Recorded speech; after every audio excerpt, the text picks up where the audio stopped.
गर्दा उड़ा दिया, गर्दा। जी हाँ, खेसारी लाल यादव जी का पहला होली सॉन्ग 2023 का आ चुका है दोस्तों।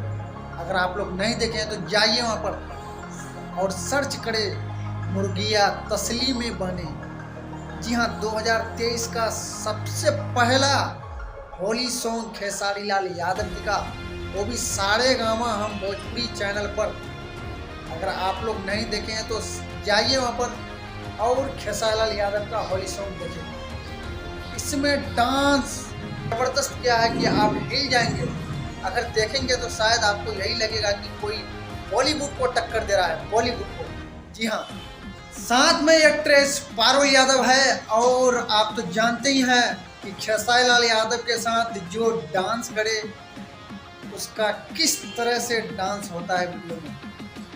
सो ज़्यादा कुछ नहीं बोलूँगा, आप लोग जाइए और वहाँ पर इस सॉन्ग को ढेर सारा प्यार आशीर्वाद दीजिए और मेरा चैनल एक्सपोज बिहार को सब्सक्राइब करके बेल आइकन भी प्रेस कर देना।